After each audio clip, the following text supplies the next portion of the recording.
Welcome back to Mr. Orr's Flipped Classroom for Grammar. Looking today at other kinds of pronouns. First, reflexive pronouns. Reflexive pronouns are ones that end in the letters S-E-L-F, or the self forms. They refer back to the simple subject. Usually, reflexive pronouns have words between the reflexive pronoun and the antecedent. So if we're looking at as an example, I wouldn't want to do that to myself.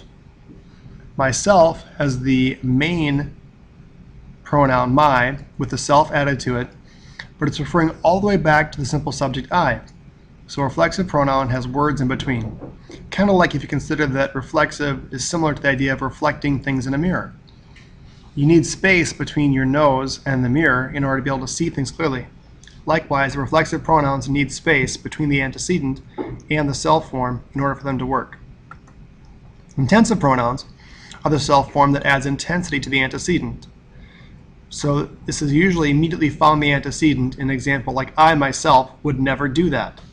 Myself intensifies the pronoun simple subject I in front of it. You don't need the myself in that example, but it adds style and voice, and therefore can be advantageous to your audience. For those that want a chance to write down the actual examples in first, second, and third person, pause the clip and write them down. When you're ready, continue on. Next, demonstrative pronouns. This is a pronoun that directly points to or indicates something. The only four in English are this, that, these, and those. The key for these to be demonstrative pronouns is that it can't be this car and that book. It needs to be this is a good idea. That won't work. So there needs to be no noun immediately following this, that, these, or those. If there is a noun following it, then these words are actually adjectives describing that noun. Interrogative pronouns are the W words, otherwise known as who, what, when, where, why, and how.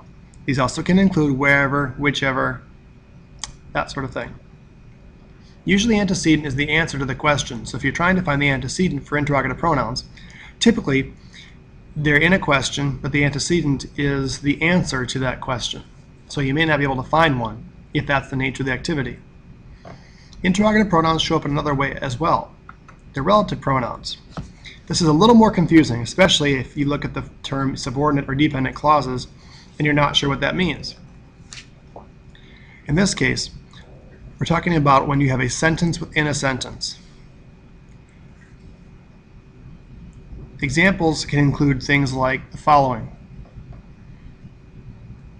The person that I want to invite is you. That introduces an extra sentence. The person is you is the main sentence. That I want to invite has its own subject and its own verb, and yet it's in the middle of a sentence. Somehow it all works together, except this relative pronoun kind of relates the sentence to a different idea. I know it sounds kind of confusing, and that wasn't a great explanation. We'll come back to this again later, but for right now, you need to know that when it's a W word not used in a question, or the word that, not pointing to something, those are examples of relative pronouns.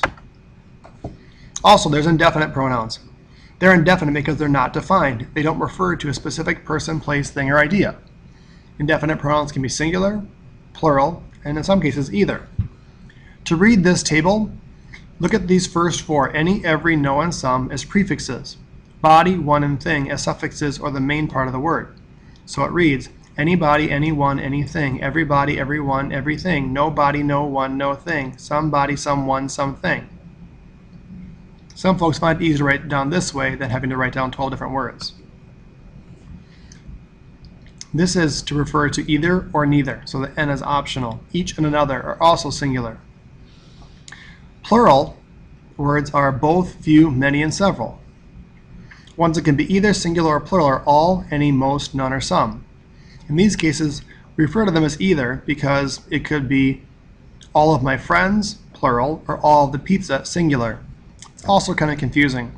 The key is, when you're looking at the either list here, you want to look for the object of the preposition to tell you if it's singular or plural. If it's in the singular or plural column, you don't need anything else to tell you that it's going to be singular or plural. Practice. The game itself lasted for 4 hours. What pronouns do we see here? Well, we have the pronoun itself. Itself is referring to game and adds emphasis. It's a self form and it's back to back with the antecedent. Therefore, it's intensive. Where is your homework? That was due yesterday.